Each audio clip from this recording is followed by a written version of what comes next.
We accept plastic as money by the kilo to pay for everything that the world's emerging need. So that you can just look at the material in your home differently. Oh no, it's money. So it's value. Hello and welcome to StuffTV. I'm your host, Nick Huzar, and I'm excited to have this particular guest today, David Katz with Plastic Bank with me. I've done a few episodes on extracting value out of our waste, and I just think what David has created with Plastic Bank, it serves so many purposes. It does that. It creates jobs for people. I just think it's a fascinating story. And David, you said you're calling from what, the Canary Islands? The Canary Islands, Tenerife today, yes. That's not a bad place to be. Well, thanks again, David. And just, I would love to kind of hear a little bit about your background and like, what was the motivation to start Plastic Bank? Well, before we get to that, there's a lot you said in the intro that I got to challenge a little bit as well. And it kind of create the paradigm and all of it. So we're going to have like a conversation here. Okay. You're in a conversation about extracting value from waste, but I would argue that the very terminology, the very words we use are at the root of the challenges we're encountering. It's not waste. It's all material resource, period. It's just value. It's just there's value. It's like where is it that we thought some petroleum became waste at some point, or fiber, or aluminum, or a fuel cell from a battery, or something? It's not. It's all resources that somehow we got to a place where we decided that it was beyond us. Fair enough. Totally. So got to create that in the world, right? And even with what you're doing and stuff, there's value everywhere. And it's not even just necessarily a 1x on the value. It's not even the material itself, but what the material then gets to do, which I think is the segue to Plastic Bank itself. And it's not necessarily, what the business is, but perhaps why the business is, that I think is the paradigm. And in the expression of it, we've got to be in the recognition that businesses will always succeed and humanity will succeed only when we invest in what will be and not what is. Because what is really just an extraction from what was. We're experiencing today a thinking or a paradigm from the past. So the second best time to plant a 30-foot oak tree is today. And that's what we're doing. And the recognition that I'm going to call it a sci-fi future because nothing guarantees our survival. If humanity is thriving in 500 years from now, and if we're alive in 500 years from now, we'll probably be thriving. And if we're thriving, at some point along that journey, we stop putting stuff out on the curb and it was taken to a hole in the ground. Everything starts coming back to circularity. At some point on that journey, period. Just because it's not just the right thing to do, but because there's value in it, there's all kinds of great, of course that's what we're doing. Of course, everything is a return to circularity. There's no paradigm of waste anymore. And that's what I've started. The best time to do that is now. And what we've created is the methodology, and not just the methodology, but the thinking of that. Because that's what needs to be brought forward in humanity. And I'm hoping that it's not going to be in 500 years from now, but within the next few generations that we'll be able to truly engage or experience that regenerative economy, moving past sustainability, which is not enough. And we now powerfully need to be in a regeneration. The regenerative economy needs to emerge. We're a big stand for that as well. And that is as well the work of Plastic Bank. That's wonderful. I like the word you used and also your view on like circularity, because I think, like I said, I use the word waste, and I think it is the perception and the reality of a lot of things. But there's no reason for it other than, why can't we keep reusing these things? And I think we've built these systems primarily, the big change. The question is why, Nick. I think the question is how. Yeah. See, we got to watch our word, right? Like, this is the thing, and then you've got a voice here. This is amazing, and I'm hoping that people are, loving on you by listening and stuff and taking inspiration away. And if we're going to create that, we got to create that in word. That is how all things start, from thought to word to reality. So I'm just going to continue challenging, as I do with everyone, in the word now, to be in creation now. So I'm unabashed with it. So forgive me on that. I don't mean to be anything other than creative for the world. Like, what? Like, come on, everyone. Like, no, it's how do we do that? How do we do that? How do we do that now? We know it needs to occur. How? Well, great. And that's it. And that's what we continue to implement. And that's what we're growing. And that's the whole thing. How long has Plastic Bank been around? Man, I had the idea May the 9th, 2013, right before lunch. And I know that very moment because that was the very moment I began executing, and I've not stopped executing since then. And it wasn't just Plastic Bank. So We'll get to this in a second, and the reason that I'm purposefully not getting into the business, because I want to share the thinking first, because the plastic bank and the way we execute in a business is an expression of the thinking. It's the thinking that I'm more powerfully and more purposefully bringing to life in the world. Plastic bank's one way to do it, and I want everyone to be in the thinking that regeneration, that the modality of that is coming to life in the world, will come to life, is coming to life, and in it itself. Outside of circularity, because circularity, it's beautiful circularity, but that's still a very linear model. So regeneration is an exponential model. Regeneration is cumulative. So it's not just about returning the same product, like one being one all the time. It's about taking something that was one, now two, now three, now five, now 10, and continuing the regeneration of it. What's the example of that? Well, I'll use the example of it within Plastic Bank because it's a good segue as well. So for what the audience may not know is, I have now we're approaching, like with the way we approach it in the world, with thousands of locations around the world that are Plastic Bank branches. Bank branches, we'll call them, for the world's emerging. And the recognition that 80% of the plastic entering the marine ecosystem is coming from areas of poverty. And not just the marine ecosystem, most of the material entering the environment at large is coming from areas that lack solid waste infrastructure, period. So it's quite simple. Like, if the government doesn't have money for food and clean water, no one's picking up your garbage, it's not happening. So that's what's occurring. It is as a result of poverty that we see the degradation happening in the environment. In that, we approach knowing that the world's emerging powerfully need, and I'll take a pause. Like, what do you believe the world's poor need? Those that make less than $1 a day. What do you think they need? Like, logically, just think it for a second. Like, food, shelter, water.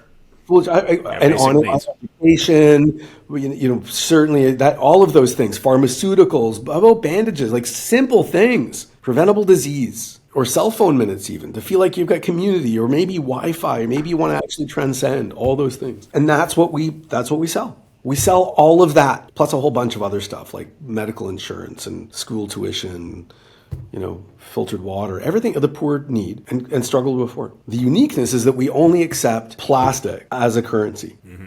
We accept plastic as money by the kilo to pay for everything the world's emerging need. So that you can just look at the material in your home differently. Back to the original statement here, the thinking. So it's the conversation. So like, okay, now I get to look at my material that I'm buying my stuff with and not look at that as waste. Mm-hmm. Oh no, it's money. Do I throw money away?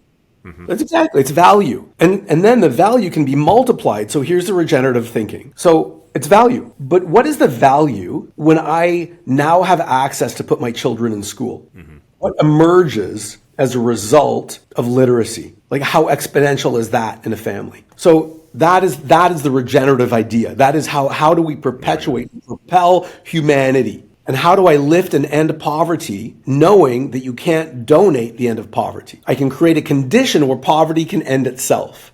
And that's what we do. We create the thinking in communities where the material is viewed in a paradigm where people solve their own problems and figure it out. Now, that plastic we collect, we put back into packaging. That goes back into regeneration as well, so that if it goes back into a bottle, like a Windex bottle, and someone buys it, when they're buying that, they themselves then are creating the demand, the business that helps propel that whole economy. So if you're buying a bottle of Windex, you're actually working with the world's poor to prohibit it from flowing into the ocean, to reveal the value in the material and help end a little bit of poverty at the same time. So now it's even transcending into the people who have bought the materials, and it continues to go. That's the regenerative model. Yeah, I love it. Yeah, it's the building effect. It's no longer that ounce of plastic in itself.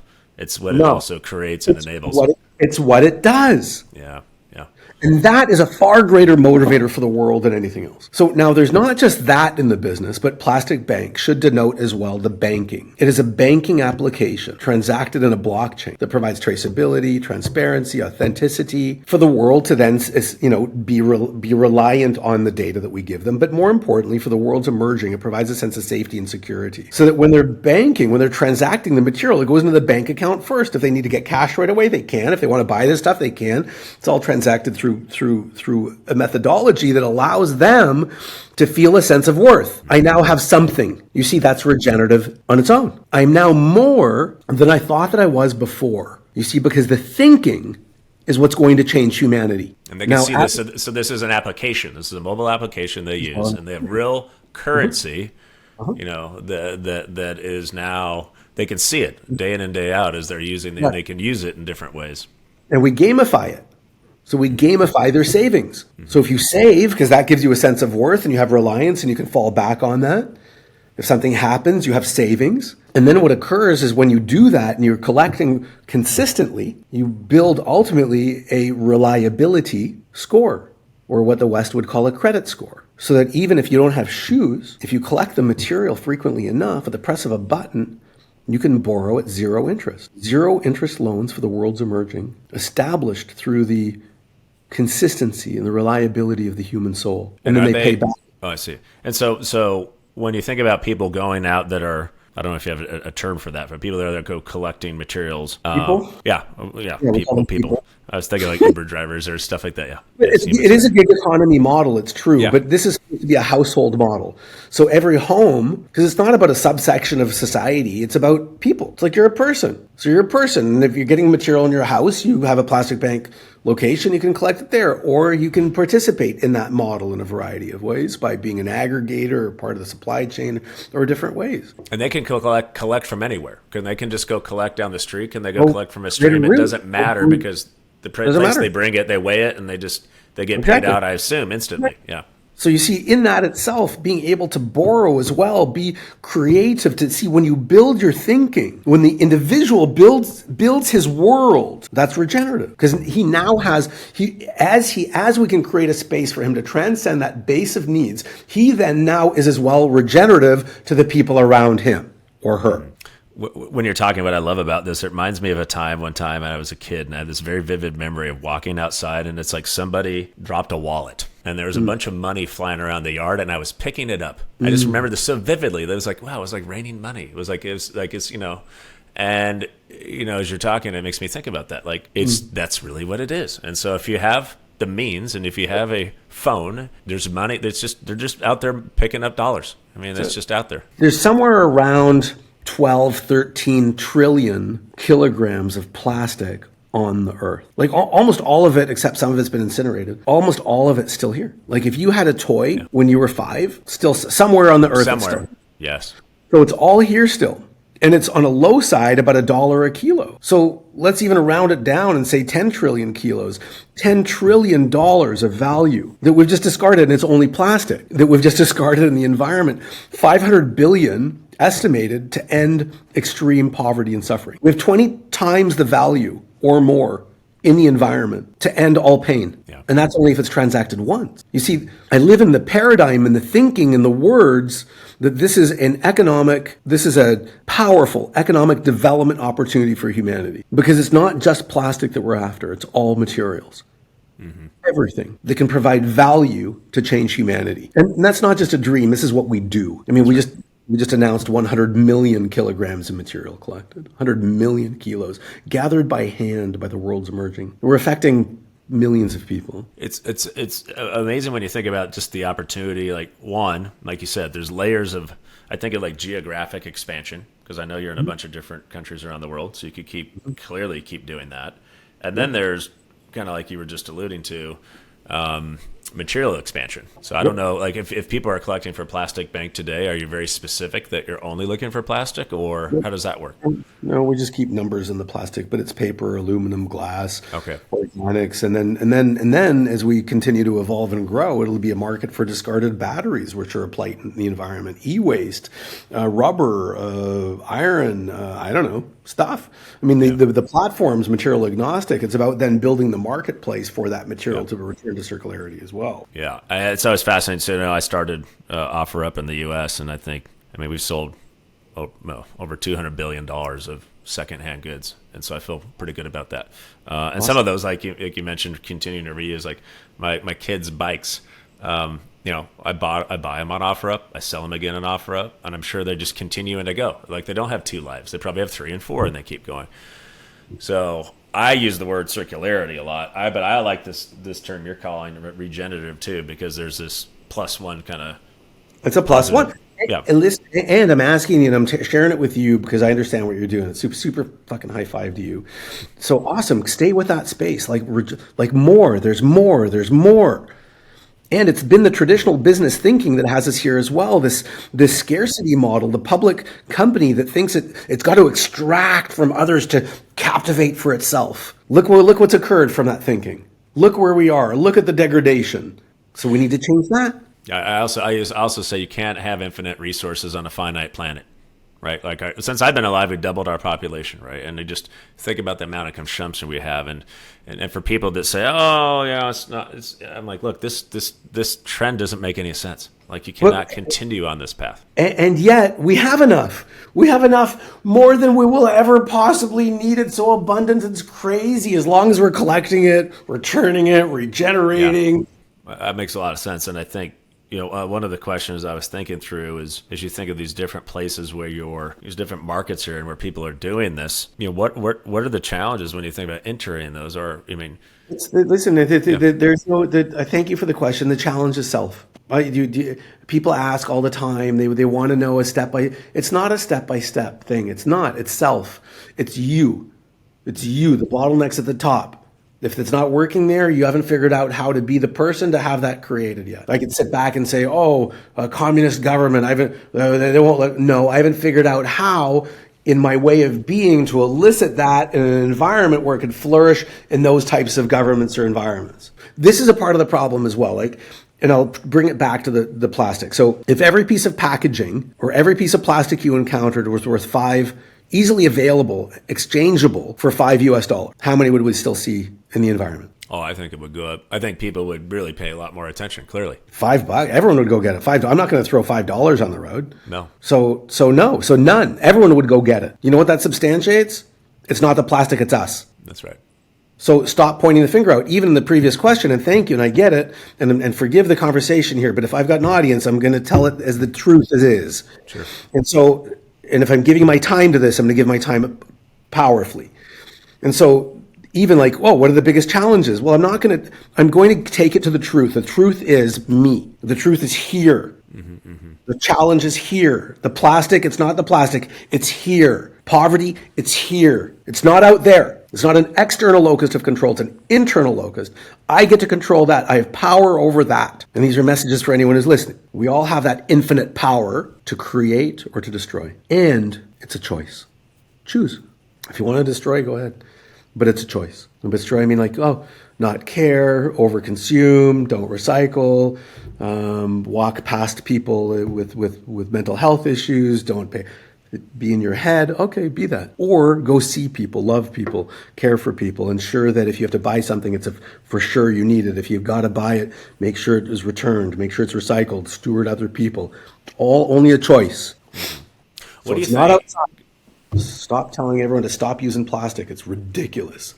Yeah, how do you get, I think, the message, to your point, really powerful? I like the words you're using, and I think sometimes, how do you get out and encourage? One of the reasons I've been doing this podcast is exactly taking this topic that can be complex and trying to enlighten people by being very clear about actually you can do things. And I think if you talk to most folks in the U.S., I don't know what to do, and it is a complex topic, but I'm just trying to think of more ways to really enlighten people and reach them so they can hear kind of some of the stories that you're telling and understanding. A man convinced against his will is of the same opinion still. Doesn't matter how much I tell you. If it's against your will, you don't care. I can't convince you to do anything. I can't convince the poor to recycle. I can show them an idea. I can show them and lead them to a thinking where they then have an awakening. Yeah. Then there's a possibility. That's it. That's all you get to do too. Yeah. If they already don't believe you or don't think it's within them or whatever it is, that's why I'm telling you, the way we change the world, Nick, is through the thinking of it all. Mm-hmm. To give people a thinking, to come to the self-evident truth, inarguable truths, and let them decide. It's not by someone saying, you should stop using plastic and blah, blah, blah, blah, blah. Yeah. Well, Stop it. sometimes I think sometimes people you need to see it. I always say, where is all of our trash? It's not out in the open. It's intentionally kind of hidden. And I think in some of these these countries and places where people are actually getting plastic, it's very abundant. But it's quite disturbing. So one of the things I actually did to try to help people understand, like in the U.S., we would produce about 128,000 pounds of trash in a lifetime per person, which is just disgusting to think about. But what does that even look like? So I took a week's worth of my family's trash and we laid it in a football field, and then I multiplied it times 52 so you could see what that looked like. And trust me, when you look at it like that, then you start to get sometimes more impact than just me telling you a number. How about like non-collected material resources, non-valued resources? Again, like the word, right? Yeah. Look at the resources that are out there. Now, I'm very gifted that people do want to, they trust what I have to say. It's very nice. Invited through the United Nations Environmental Programme's Treaty on Plastic. I was invited through the process to speak to the United States delegation, the lawyers and negotiators for the United States participating in creating a treaty for the world. And you can imagine the United States is very weighty. And after my hour or so with them, so inspired, they felt important to write, to say the United States has changed its position in the treaty as a result of their speaking with me. Now, I didn't tell them anything. I just gave them new ways of thinking. Mm-hmm. Mm-hmm. So even in that 1 hour conversation, I fundamentally helped shift society by just giving self-evident truths. Yeah. I like what you keep saying, though, eliminating the word trash. Yeah, you gotta make that into a habit. Uncollected material resources. Where was I going with all that? So I get sidetracked, and that was part of it. Sorry, forgive me. I'll finish that conversation. A part of the conversation with the delegation was that the entire treaty talks about waste. Like the whole treaty up until then was like waste collection and hazardous waste. And I'm like, hold on a second. This is a material resource, everyone. And when we change the terminology, that makes it like that is an abundant mindset for everyone, and it is engaging and enlivening for people, as opposed to waste management, which appears to be a cost. Material resource recovery, that's like a whole different, that's a whole industry. To your point, I'm going to start using, in my conversations, this type of terminology, because it's exactly, you clearly have spent more time and say it far more eloquently, but, just stop calling it that, because there's value sitting there. Exactly. And someone just gave you that word anyhow. That was just a word that became habit. Someone told you it was garbage, so you started calling it garbage. You were like 4. Yeah. And if someone, when you were 4, said, "Oh, those are just materials, those are resources, and those are important for the earth. We make sure that they come back." Oh, okay. If you think, go ahead. I just say second best time to plant a 30-foot oak tree today. First time would have been 100 years ago. What excites you about the next, as you look, into the future, especially like where you are with Plastic Bank and looking ahead about just, I just see so much opportunity. I'm curious and how you think about things. My journey to consciousness. This is the whole thing is about that. It's about who I am in the world. So beautiful. It's my journey. That it's the thinking that arises the man, that's the lifts the man, that creates the king, that creates the queen. It's the thinking of so. Who am I to my children? Who am I in the world? How beautiful. I don't care about the business. That's just an expression of who I am. Like in Indonesia, I think we just, somewhere between I think it's like up 1,000 schools. We're taking on 1,000 schools with 700 children per school on average. And then let's say 2 parents on average. I mean, ask me this 10 years ago. Like, what? There's no who, me? I'm just some dude. Like, what? It's crazy. I had an idea, and even the idea would have died if I didn't have a moment of consciousness that didn't say, David, you don't need to be the person that can do any of that. Just choose to become the person. So I was able to embark on a journey of becoming the person that's getting all this shit done. You make it manifest. I'm a huge believer in the power of visualization and manifestation, and I always tell people, watch out what you put in your brain, because it happens. Watch your words. This is the thing. Yep. So I think it's just it's a very beautiful story you were sharing, and I really appreciate the color far more than I could grok from your website and the impact that you're having. And I know it's early days for just not only Plastic Bank, but probably other things you're doing. But I really appreciate when I think about the impact that you can have on society and just the planet. I think it's wonderful. My CEO was just in Indonesia with the schools, and he visited one of the schools we affect, because schools are collection locations, because we teach the children to teach the parents, and the parents don't view the material like waste anymore. They the resource, they bring it back to the school because the children are going to the school anyhow. So walk it to the school. The school becomes a plastic bank location. Then the school makes money and the parent makes money. They're just picking up dollars. That's really what's happening. But in the program, they created this like dreams in a can program. I was just, and like all the children now, because they see like it was all part of this programming, is like, oh, there's picking up dollars. And so like, Benjamin, the CEO, was reading to me like some of the things that the kids were saying, and things like, oh, I can see now because of Plastic Bank, I can see myself becoming a doctor, and things like that. Well, thank you for sharing this story. I'm very, very touched. I'm very happy that we get to spend this time on this. Please. Well, thank you, David. I really am touched by your story, and thanks for giving me the time. Awesome. Thank you.